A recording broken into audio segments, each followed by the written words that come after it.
it's our tipping competition. It is the last week of our tipping competition. I'm a little bit rattled because a lot is on the line. So let's welcome into the studio now the wonderful Mark Brassel from Racing New South Wales. Lovely to see you. Thank you very much. Wonderful. I like that. Well, you are wonderful.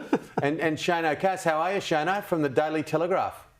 Morning, everybody. Well done, Julie. El Castello last week has put you right there on Timmy's heels. Oh, I'm so nervous. We've been talking about this. You two guys are together. You're both there. So we're going to have a look at the state of play very soon. It's a very narrow. It's a bit like the US election, really, in many ways. I do want to ask you about the Golden Eagle. Of course, you work for Racing New South Wales. Yep. Great innovation. We spoke to Glenn Boss earlier in the program. First winner on Colding. The international interest is huge. William Haggis has got a horse, a couple of Japanese horses, a Japanese winner last year. And the charity aspect, as we've hit on with Ricky Stewart, and it's just fantastic. Like, I'm thinking that race, there's going to be 10 across the track with 100 to go. It's just, you won't know where to look.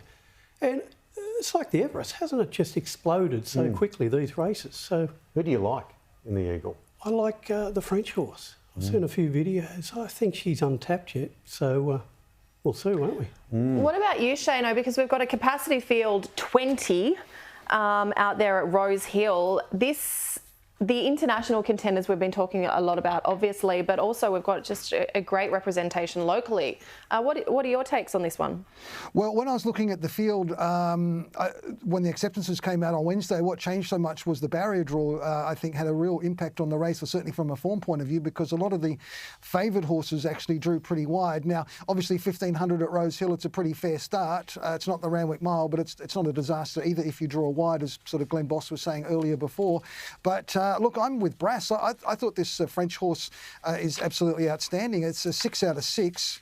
Can you pronounce it? Lazat. I can't pronounce the Japanese horses, but I know Lazat. But it's a 6 out of 6. It's gone from a maiden to a Group 1 winner in those 6 starts.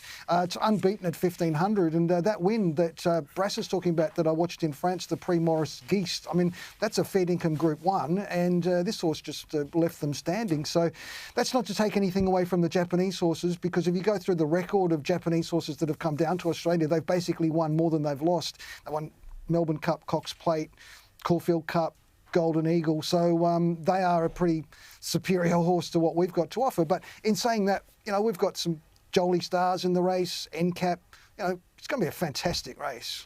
Well, also a fantastic race is our tipping comp. So, Shayne, who are you with this week? There's a lot of pressure on you and I this week.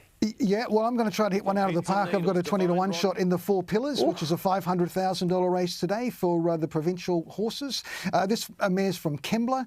She's only had the 10 starts for 3 wins and 5 placings, so she's ultra reliable. That's her in the sort of green colours there, 2 off the outside, 2 from the outside, just charging past them. She's very reliable. She's really honest. I think she's got a great draw. And as I mentioned in the Golden Eagle, it's the same story in the Four Pillars. A lot of the good chances are drawn way off the track, and she's in 8, so I think she's going to get the good run. The others might not.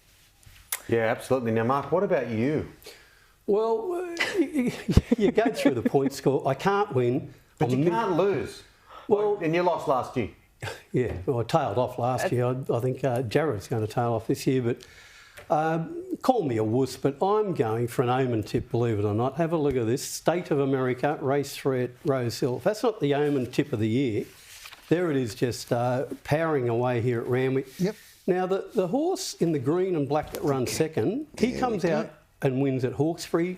And the third horse, its previous start had got beaten half a length by El Castello. So the form around this fella's fantastic. So, yeah, give me my handbag back, but I'm going for an Omen tip today. State of America. Well, Julie and I, we're taking it right to the line today. We're going against each other to see who's going to win in the Russell Balding. Julie, first, you've gone for the $2.10 favourite in Bella Nipotina. I took a leaf out of the Gilbert book and I've gone with Bella Nipotina because my competitive streak has come out. I am so close to winning the first competition in my life. I'm hoping the Everest winner can back it up, not only get the sprint bonus, but get me across the line as well. So I am with Bella Nipotina in the Russell Balding Stakes today. Okay, well, I went with Sunshine in Paris in the Everest, and you could see her coming in number 7. This is the Scirocco, which she came down the outside and won. And, of course, the bottom line is with Sunshine in Paris. She did beat Jolie Star. So, look, it's 1,300. It's another 100. So that's where I'm banking on Sunshine in Paris getting the chocolates today at Rosehill Gardens. All right, let's see who our other punters have gone with. Kirsten Duke is with Celestial Breeze, race 3 at Newcastle.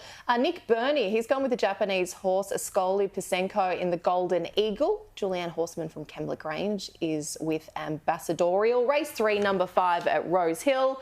Jared Croker, he's gone with Tom Kitten in race 8, also at Rosehill.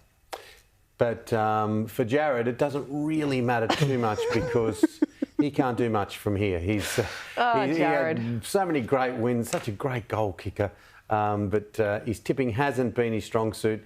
He can only finish on 8, which, of course, any mathematician will work out that he can't get to 9. I actually, speaking to Ricky Stewart, of course, of the Raiders earlier this week, I asked him about Jared's ability at tipping. This is what he had to say.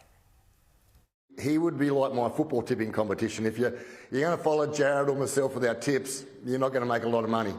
And I'm sure, don't worry, and I'm still silly enough to keep asking Jared every Saturday, have you got any mail, mate? Well, things can turn around. I don't want to be critical of people because... Jared, I've been there, done that. I finished last in the autumn. I've learnt a little bit on midfield. And Jared, good luck to you, mate. We'll present you with a wooden spoon, the green and blue colours of Canberra Raiders.